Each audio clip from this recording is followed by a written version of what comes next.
What up? This is Daniel Bell, Basketball Guru. You know what time it is. For BSO, time for the final bell. Second NBA Cup game for the Thunder tonight on the road in San Antonio. No Wemby. Actually, none of their top three scorers for the Spurs tonight, but no bigs for the Thunder. Most people were expecting a very, very big blowout, including myself. It's not what happened. Let's get into it.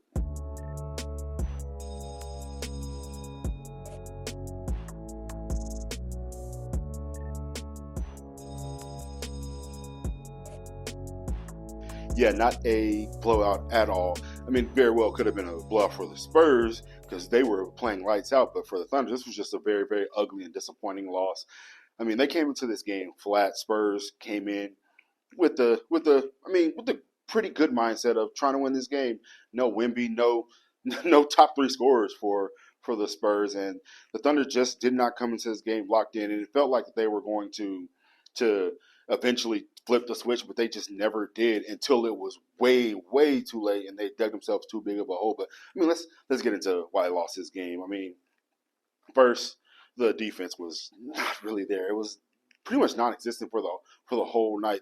Everything was easy for the Spurs. They were getting to their spots easy, finding the shooters very easy. The point of attack was just non-existent or not good for the whole night until it wasn't late in the fourth quarter, and they tried to force a little bit of turnovers to get back into the game. But for the most part, just not a good night defensively for the Thunder, all things considering. You can look at the box score and look to see what the Spurs shot, how many points they scored. But watching that game, it was an ugly defensive performance, and it was probably the worst defensive performance of the season for the Thunder.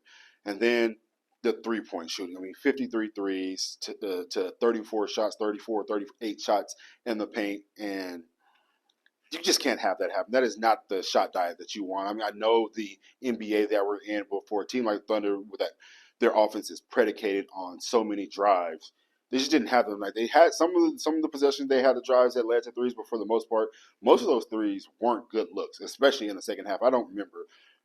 Maybe two threes in the second half were good shots, but for the most part, not good looks from three. I mean, it was come down, pull up three, come down, one pass, shoot a three, instead of come down, get to the paint, swing the ball around the 3-point line, then get a good look. But it's just I mean, 53 threes, just not a good night. And we can talk about the free throw disparity, which was 19-6 in favor of the Spurs, but Thunder just 19-7, I believe.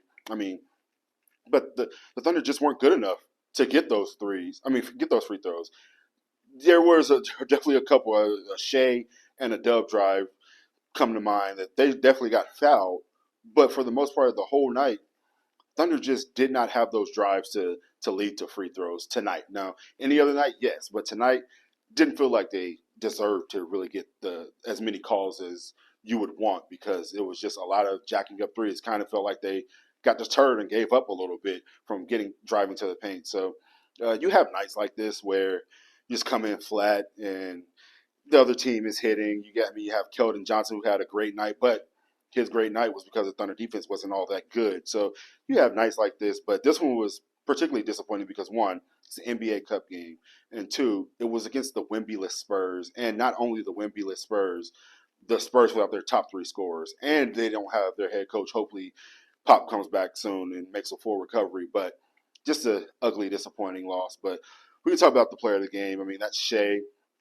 He's the only reason that they were in the game. The only reason the game wasn't a 20-point win for the Spurs because in that third quarter he was the only one that had anything going, and he kind of could have went into takeover mode a little bit more, but in that he was phenomenal in that third quarter, and the only reason that the game was close as it was, and the only reason that they had a chance at the end. Dub got things going at the end, but for the most part, Shea 32-point night, very very solid night for Shea, but good chances the Thunder get to redeem themselves tomorrow night against the Blazers in the second night of back-to-back. But if they come into this game the same way they came into the game tonight, they will lose. The Blazers, everybody's expecting that to be a blowout, just like they were expecting tonight.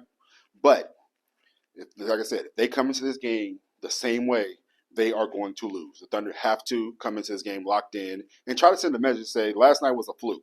We're going to beat the hell out of the Blazers. Let's see what that looks like. I mean, they're going to be missing some bigs too, but Donovan Clingan is definitely a serviceable big who can go out and get you 20 and 15 if you allow him. So, got to have a locked in Thunder team tomorrow night. We'll see how that goes. But until then, this has been the Final Bell. Daniel Bell, Basketball Guru D.